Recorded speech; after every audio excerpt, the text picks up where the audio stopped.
আসসালামু আলাইকুম। মুক্তিযোদ্ধাদের ডেটাবেস তৈরিতে সহযোগিতায় আগ্রহী যুক্তরাষ্ট্র। জানবো তার বিস্তারিত খবর। তবে আপনি যদি যুদ্ধের জীবন চ্যানেলে নতুন হয়ে থাকেন, চ্যানেলটি অবশ্যই সাবস্ক্রাইব করবেন, পাশেই থাকবেন।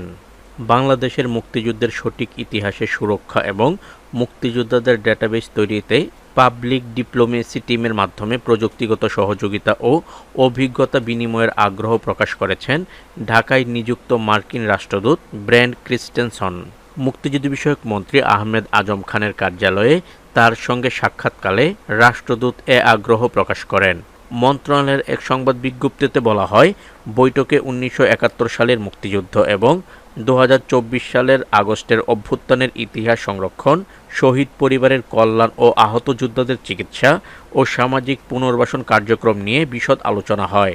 এ সময় মন্ত্রী আহমেদ আজম খানের সঙ্গে মুক্তিযুদ্ধ মন্ত্রণালয়ের পক্ষে উপস্থিত ছিলেন সচিব আশরাফুল ইসলাম, অতিরিক্ত সচিব পরিকল্পনা ও উন্নয়ন জিয়াউদ্দিন আহমেদ এবং যুগ্ম সচিব জেহাদ উদ্দিন উপস্থিত ছিলেন।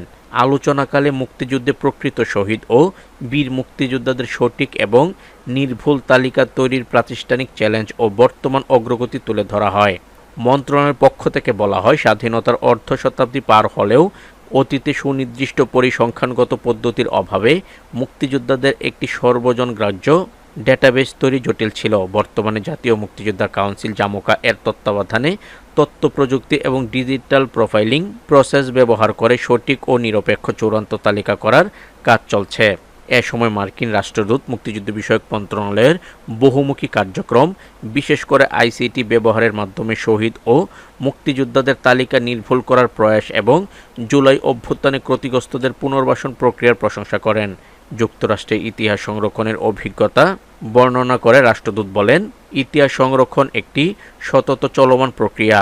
যুক্তরাষ্ট্র বাংলাদেশের মুক্তি সংগ্রামের সঠিক ইতিহাস সুরক্ষায় এবং ডেটাবেস তৈরিতে মার্কিন পাবলিক ডিপ্লোমেসি টিমের মাধ্যমে প্রযুক্তিগত সহযোগিতা ও অভিজ্ঞতা বিনিময়ে আগ্রহী। বৈঠকে জুলাই অভ্যুত্থানে শহীদ ও আহতদের কল্যাণে সরকারের গৃহীত পদক্ষেপগুলোরও বিস্তারিতভাবে তুলে ধরা হয়। মন্ত্রণালয় গঠিত বিশেষায়িত জুলাই অভ্যুত্থান অধিদপ্তর এর আওতায় 843 জন নিহত এবং 15,030 জন আহতের বিস্তারিত ডেটাবেস প্রণয়ন করা হয়েছে বলেও তথ্য দেওয়া হয়। তো আজ এ পর্যন্ত, দেখা হবে অন্য এক নতুন ভিডিওতে। ততক্ষণ পর্যন্ত সবাই ভালো থাকবেন, সুস্থ থাকবেন। আল্লাহ হাফেজ।